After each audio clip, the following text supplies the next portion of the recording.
Assalamualaikum sobatku, alhamdulillah kita bersua kembali di Cermat Channel yang keren beken penuh inspiratif bersama saya Saddam Hussein. Semoga sobatku dalam keadaan baik bahagia selalu sehat, sukses dalam beraktivitas penuh semangat. Di perjumpaan kita kali ini, saya akan menyajikan kisah tentang perjalanan spiritual Pendeta Petrus Kali yang penuh liku akhirnya mempertemukannya dengan hidayah Allah Ta'ala. Ayo langsung saja kita simak bersama-sama perjalanan kisahnya berikut ini. Di sebuah kota kecil di Filipina, Pendeta Petrus Kali adalah seorang pemuka agama yang dihormati. Ia mengabdikan hidupnya untuk mengajarkan ajaran gereja, berdakwah dari mimbar ke mimbar, dan membantu jemaatnya menemukan jalan keselamatan. Selama bertahun-tahun, ia yakin bahwa dirinya sudah berada di jalan yang benar, hingga sebuah peristiwa mengubah segalanya. Malam itu, hujan deras mengguyur kota. Petrus sedang duduk di ruang kerjanya yang penuh dengan kitab-kitab teologi. Tangannya memegang Alkitab yang sudah lusuh, sementara pikirannya bergelut dengan keraguan yang tak pernah ia rasakan sebelumnya. Apakah benar ini jalan yang seharusnya kuikuti? Batinnya. Rasa gelisah itu muncul setelah pertemuannya dengan seorang lelaki tua bernama Ibrahim, seorang Muslim yang sederhana namun memiliki ketenangan luar biasa dalam berbicara. Mereka bertemu di sebuah rumah sakit ketika Petrus menjenguk seorang jemaatnya. Lelaki tua itu tengah membaca Al-Quran di sudut ruangan. Bibirnya bergetar melantunkan ayat-ayat yang terdengar begitu damai. "Maaf, apa yang sedang Anda baca?" tanya Petrus dengan sopan. Ibrahim tersenyum. "Ini firman Tuhan, Al-Quran." Petrus sedikit mengernyit. "Saya pendeta. Saya sudah mempelajari banyak kitab, termasuk beberapa literatur Islam. Tapi saya sulit memahami bagaimana Al-Quran bisa menjadi kitab yang diakini sebagai wahyu terakhir." Ibrahim menatapnya dengan tenang. "Pernahkah Anda membacanya dengan hati yang terbuka, bukan dengan niat membantah?" Pertanyaan itu menghantam batin Petrus seperti petir di siang bolong. Selama ini, ia memang mempelajari Islam, tapi bukan untuk memahami, melainkan untuk mencari celah kelemahannya. Sejak pertemuan itu, Petrus merasa hatinya terusik. Ia mulai membaca Al-Quran secara diam-diam, membandingkannya dengan Injil yang selama ini ia yakini. Semakin ia membaca, semakin banyak pertanyaan yang muncul. Suatu malam, ia menemukan ayat dalam Al-Quran yang mengguncang imannya. Sesungguhnya perumpamaan, penciptaan, Isa di sisi Allah, adalah seperti penciptaan Adam. Allah menciptakannya dari tanah, kemudian Allah berkata kepadanya, "Jadilah." Maka jadilah dia. Quran Surat Ali Imran 59. Hatinya bergetar. Selama ini, ia diajarkan bahwa Yesus adalah anak Tuhan. Namun ayat itu memberikan perspektif lain, bahwa Yesus diciptakan sebagaimana Adam, atas kehendak Tuhan. Konflik batin mulai membesar. Ia mencoba mengabaikannya, tetapi semakin ia mengelak, semakin hatinya gelisah. Hingga suatu malam, ia bermimpi aneh. Ia melihat dirinya berada di tengah padang pasir yang luas. Ia berjalan tanpa arah, kehausan dan kelelahan. Tiba-tiba, seorang pria bercahaya datang membawakan air. "Minumlah, ini akan menghilangkan dahagamu," kata pria itu. Dengan ragu, Petrus mengambil air itu dan meminumnya. Begitu air menyentuh bibirnya, ia merasakan kesejukan yang luar biasa, seolah seluruh beban dalam hatinya terangkat. Ia terbangun dengan napas tersengal, dadanya berdebar kencang. "Apa arti semua ini?" gumamnya. Hari-hari berikutnya, Petrus terus membaca Al-Quran, mencari jawaban yang bisa menenangkan hatinya. Tapi, semakin ia mencari, semakin ia merasa bahwa Islam bukan sekadar agama, melainkan kebenaran yang selama ini ia cari. Namun, mengakui hal itu berarti mengkhianati gereja, jemaatnya, bahkan keluarganya. Ia tahu, jika ia melangkah lebih jauh, hidupnya tak akan pernah sama lagi. Di tengah pertarungan batin yang semakin berat, datanglah ujian terbesar dalam hidupnya, sebuah ancaman yang bisa menghancurkan segalanya. Setelah pertemuannya dengan Ibrahim dan mimpi yang mengguncang jiwanya, Petrus sekali merasa hidupnya berada di persimpangan. Keraguan yang awalnya hanya sekecil biji sesawi kini tumbuh menjadi beban berat yang menghimpit hatinya. Ia menyadari bahwa pencariannya akan kebenaran tidak bisa lagi diabaikan. Namun, langkah menuju kebenaran itu tidaklah mudah. Gereja tempatnya mengabdi mulai mencurigai perubahan sikapnya. Rekan-rekan pendeta melihat Petrus sering menyendiri, tenggelam dalam pemikiran yang mendalam, dan kurang bersemangat dalam menyampaikan khotbah. Bisikan-bisikan mulai terdengar, mempertanyakan loyalitas dan imannya. Suatu hari, saat Petrus tengah merenung di ruang kerjanya, pintu diketuk dengan keras. Seorang pendeta senior, Pastor Manuel, masuk dengan raut wajah serius. "Petrus, ada yang ingin kami bicarakan," ujarnya tanpa basa-basi. Di ruang pertemuan, beberapa pendeta lain sudah menunggu. Atmosfer tegang terasa menyelimuti ruangan itu. "Kami mendengar desas-desus bahwa kau mulai meragukan iman kita," kata Pastor Manuel. "Apakah itu benar?" Petrus menelan ludah, mencoba mengumpulkan keberanian. Saya hanya mencari pemahaman yang lebih dalam," jawabnya diplomatis. "Pemahaman atau pengkhianatan?" sergah Pastor Manuel. "Kami tahu kau telah membaca Al-Quran dan berinteraksi dengan Muslim. Apa yang sebenarnya kau cari, Petrus?" Hati Petrus berdebar kencang. Ia tahu inilah saatnya untuk jujur, meski konsekuensinya bisa berat. "Saya mencari kebenaran," jawabnya tegas. "Dan saya merasa harus memahami semua perspektif untuk menemukannya." Wajah-wajah di sekitarnya menunjukkan kekecewaan dan kemarahan. "Jika kau terus di jalan ini, kau akan diasingkan," ancam Pastor Manuel. "Pikirkan baik-baik, Petrus. Gereja atau yang lain."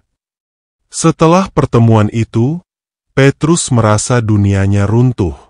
Ia dihadapkan pada pilihan sulit, tetap di zona nyaman dengan keyakinan yang mulai diragukannya, atau mengikuti hati nuraninya yang mungkin membawanya ke jalan yang penuh rintangan. Di tengah kebingungan itu, Petrus memutuskan untuk menemui Ibrahim. Mereka bertemu di sebuah taman yang tenang, jauh dari keramaian. "Ibrahim, saya merasa terombang-ambing," kata Petrus dengan suara bergetar. "Saya takut kehilangan segalanya jika mengikuti hati saya." Ibrahim menatapnya dengan penuh empati. "Pencarian kebenaran memang tidak mudah, Petrus. Tapi ingatlah, Tuhan selalu bersama mereka yang jujur pada diri sendiri." Malam itu, Petrus berdoa dengan sepenuh hati, memohon petunjuk dari Tuhan. Dalam keheningan malam, ia merasakan ketenangan yang belum pernah ia rasakan sebelumnya, seolah-olah Tuhan memberinya kekuatan untuk melangkah. Keesokan harinya, dengan tekad bulat, Petrus mengumumkan pengunduran dirinya dari gereja. Keputusan ini mengejutkan banyak pihak, termasuk keluarganya.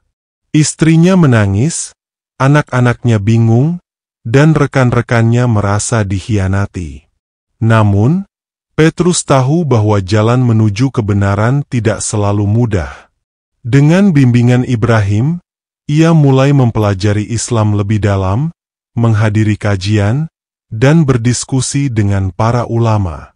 Setiap langkah yang diambilnya membawa kedamaian dalam hatinya, meski tantangan terus menghadang. Di tengah perjalanan spiritualnya, Petrus menghadapi ancaman dari kelompok ekstrim yang tidak senang dengan keputusannya. Suatu malam, rumahnya dilempari batu, dan pesan-pesan bernada ancaman diterima keluarganya. Namun, dengan iman yang semakin kuat, Petrus dan keluarganya menghadapi semua itu dengan sabar dan tawakal. Akhirnya, pada sebuah hari yang penuh berkah, di hadapan saksi-saksi, Petrus mengucapkan 2 kalimat syahadat, resmi memeluk Islam. Ia mengganti namanya menjadi Muhammad Khalil, yang berarti sahabat Allah. Air mata kebahagiaan mengalir di pipinya, merasakan beban berat yang selama ini menghimpitnya akhirnya terangkat. Namun, perjalanan Muhammad Khalil tidak berhenti di sini.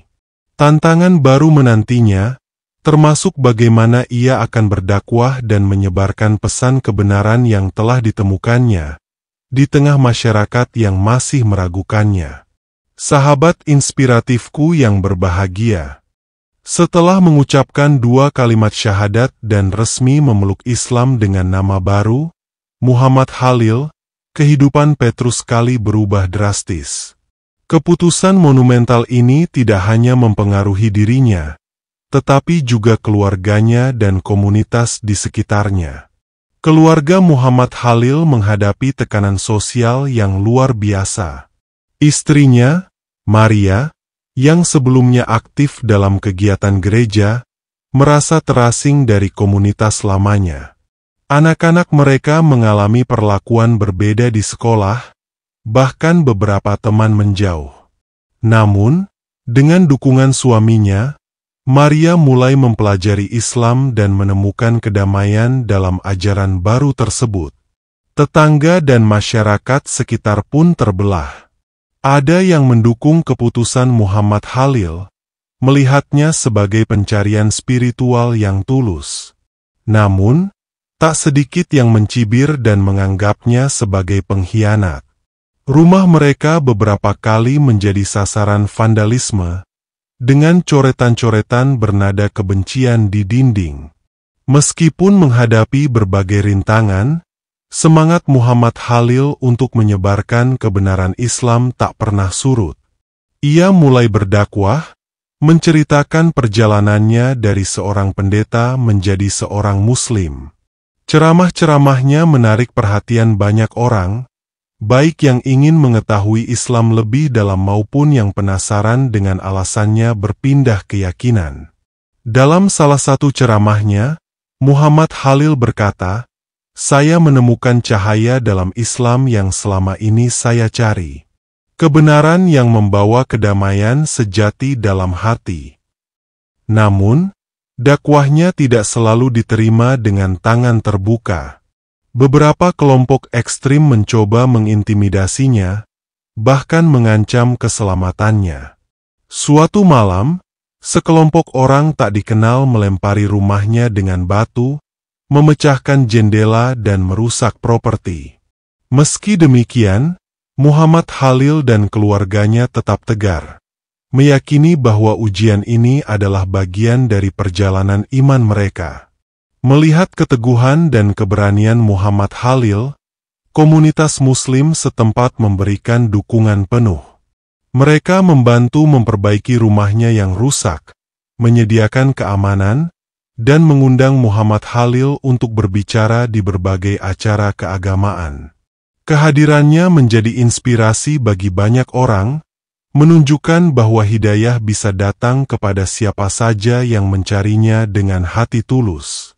Salah satu langkah monumental yang diambil Muhammad Khalil adalah mengubah gereja kecil yang pernah ia pimpin menjadi masjid.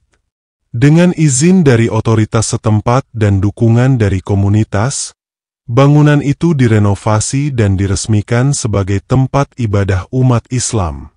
Langkah ini menjadi simbol transformasi spiritual yang dialami Muhammad Khalil dan keluarganya.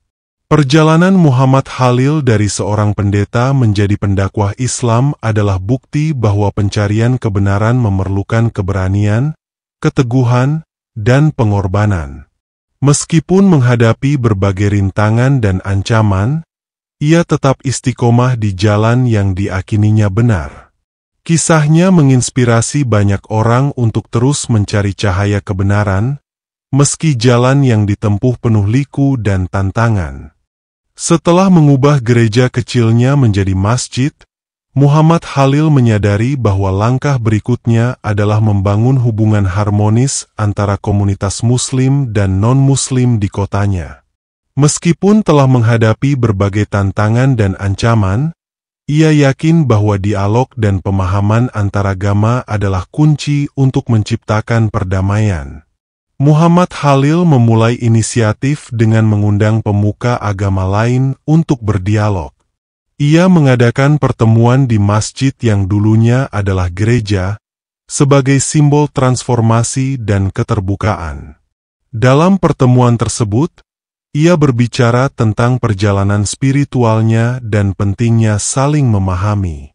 "Saya pernah berada di posisi Anda," katanya kepada para pemuka agama Kristen. "Saya memahami kekhawatiran dan keraguan Anda.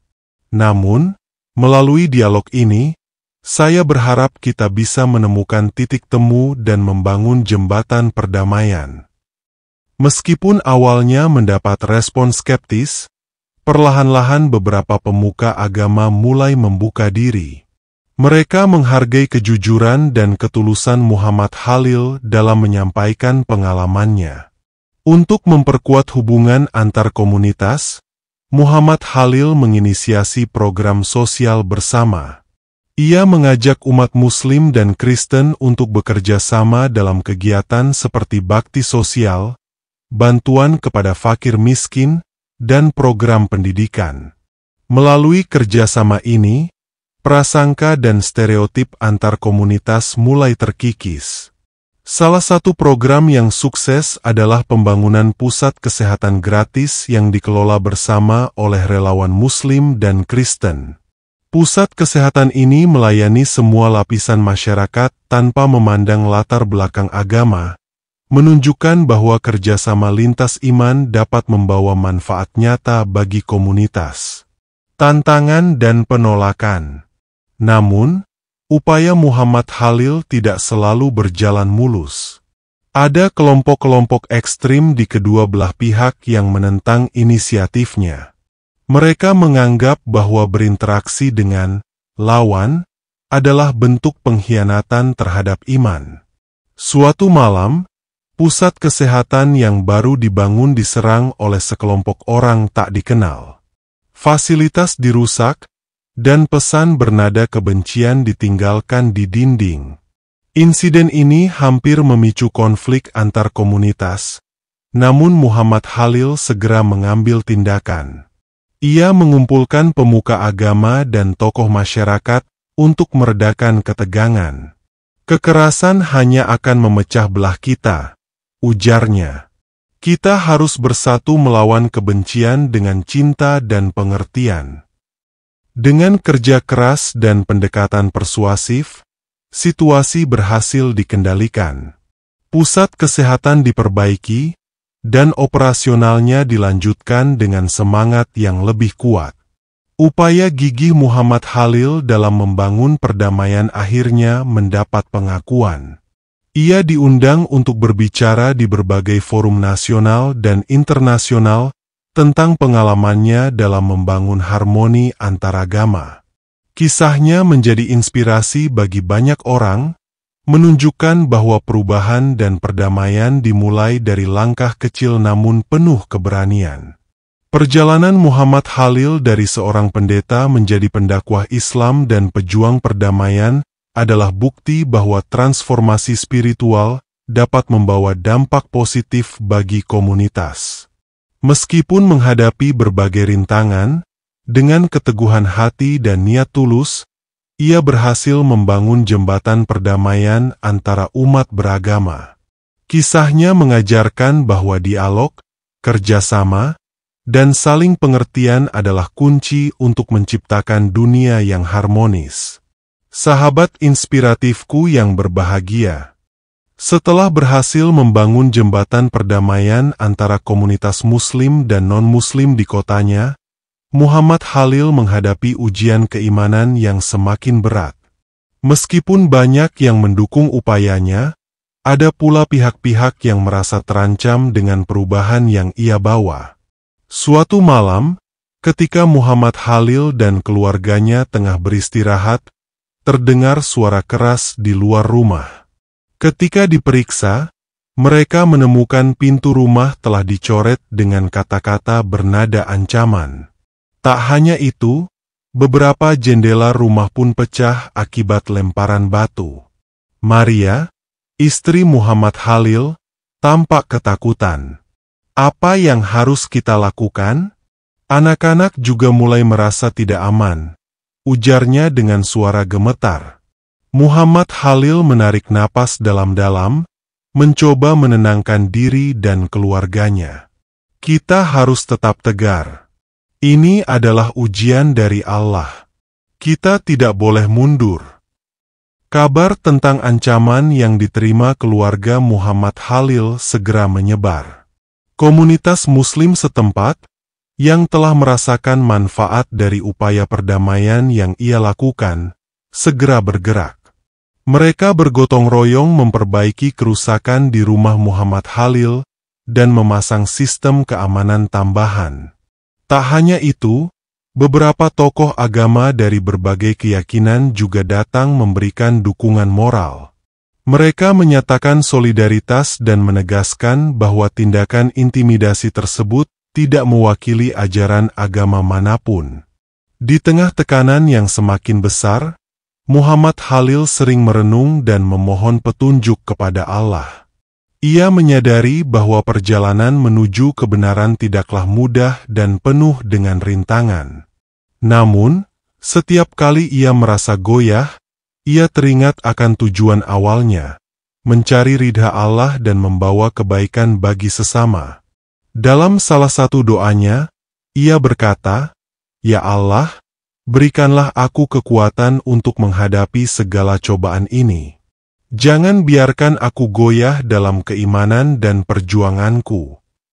Perjalanan Muhammad Khalil sebagai seorang mualaf dan pendakwah Islam penuh dengan tantangan dan ujian. Namun, dengan keteguhan hati, dukungan komunitas, dan keimanan yang kuat, ia mampu menghadapi segala rintangan. Kisahnya menjadi inspirasi bahwa meskipun jalan menuju kebenaran penuh liku, dengan niat yang tulus dan kepercayaan kepada Allah, segala hambatan dapat dilalui. Setelah menghadapi berbagai ancaman dan intimidasi, Muhammad Khalil dan keluarganya terus berusaha menjalani kehidupan dengan penuh keteguhan. Meskipun tekanan dari berbagai pihak semakin meningkat, mereka menemukan cara untuk tetap teguh dalam iman dan terus berkontribusi positif bagi komunitas. Menyadari pentingnya pemahaman yang mendalam tentang Islam, Muhammad Khalil memutuskan untuk memperdalam ilmunya. Ia mengikuti berbagai kajian dan seminar, serta belajar langsung dari para ulama terkemuka. Pengetahuan yang diperolehnya tidak hanya memperkuat imannya, tetapi juga membekalinya dengan argumen yang kuat saat berdialog dengan pihak-pihak yang meragukan keputusannya. Selain itu, ia mengajak keluarganya untuk bersama-sama mempelajari ajaran Islam.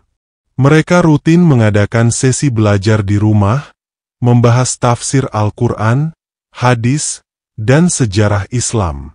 Aktivitas ini tidak hanya mempererat hubungan keluarga, tetapi juga menumbuhkan rasa tenang dan damai di tengah tekanan eksternal.